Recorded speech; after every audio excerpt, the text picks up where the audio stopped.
Welcome to this explainer, where we're diving into the totally fascinating, yet kind of unsung heroes of renewable energy. We hear a ton about solar panels catching rays and massive wind turbines spinning in the breeze, right?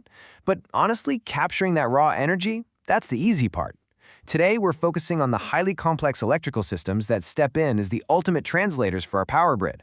Without them, all that incredible green energy would be, quite literally, useless to us.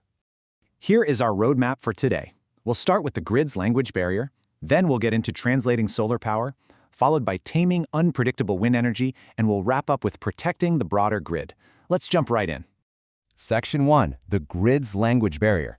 Let's unpack this hidden conflict between raw natural energy and what our electrical grid actually demands. Think about this for a second.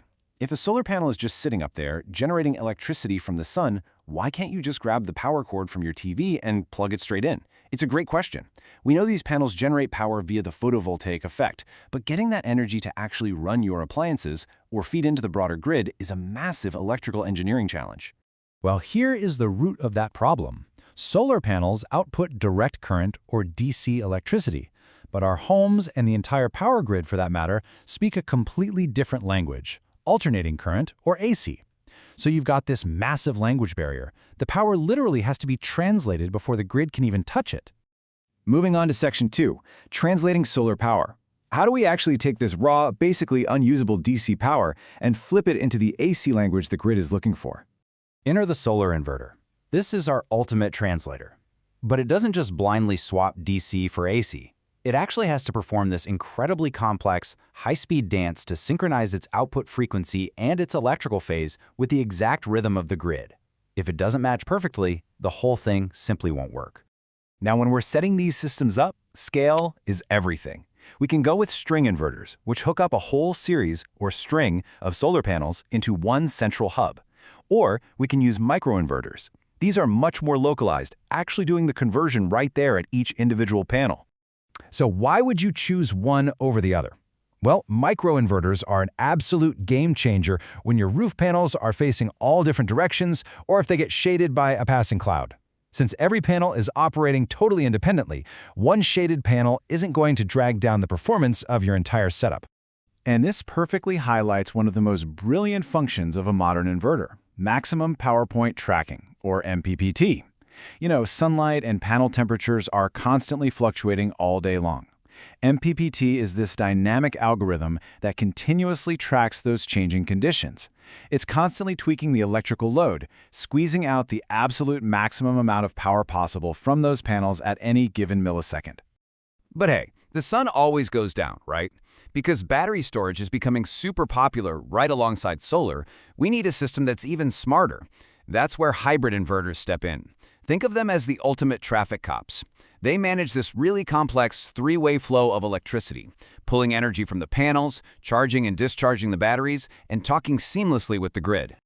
All right, shifting gears to Section 3, taming unpredictable wind energy. Wind throws a highly physical, totally dynamic engineering curveball at us, especially compared to the quiet stillness of solar panels. Because here's the thing. What happens when your energy source literally never stops moving? Unlike sunlight, wind speed is always changing. That means the turbine's rotor speed is constantly speeding up and slowing down, which spits out this chaotic, variable frequency power. And a strict, stable grid, it just cannot handle that chaos. To tame that wild energy, turbines rely on a component called a wind power converter. Just like our solar inverter, it's basically an internal translator. The generator is designed to take the brunt of that changing rotor speed, and then the converter steps in to smooth out that variable frequency energy, locking it into a fixed, rock-solid frequency that the grid can actually use. Now, how the generator physically handles this massive shifting load is crucial. Doubly fed induction generators, or DFIGs, are incredibly popular because they're super efficient across a huge range of different wind speeds. On the flip side, permanent magnet synchronous generators, PMSGs, give you even higher efficiency and require way less maintenance. And honestly, reduced maintenance is exactly what you want when your turbine is stranded miles out in the middle of the ocean. And speaking of the ocean, building these massive offshore wind farms requires some insanely heavy-duty electrical infrastructure to get the power back to land. We're talking about robust subsea cables, entire substations built over the water, and high-voltage direct current, or HVDC, transmission lines to efficiently push all that power across really long distances. Okay, Section 4, protecting the broader grid. We've got all this beautifully synchronized energy from our sun and wind, but how do we safely integrate it into our massive power network without accidentally breaking the whole thing? Well, every single drop of this newly translated power has to obey a strict set of rules known as grid codes. These technical standards basically say that renewable systems can't just selfishly shut down and disconnect the second there's a disturbance on the grid. No way! They actually have to stay online, respond correctly, and actively help stabilize the network. Because of these grid codes, modern solar and wind inverters are now doing a lot of heavy lifting. Honestly, they're doing grid support jobs that used to be handled only by massive coal or gas plants. They actively regulate voltage and filter out electrical harmonics, which makes sure they're keeping the power quality high and not injecting any weird electrical noise that could fry other equipment on the grid. And let me tell you, this advanced grid support is absolutely critical today. We are experiencing this massive, rapid shift toward renewables. As wind and solar take over the huge chunks of power generation traditionally supplied by fossil fuels, these smart little electronic inverters really have to step up to keep the entire grid from going dark.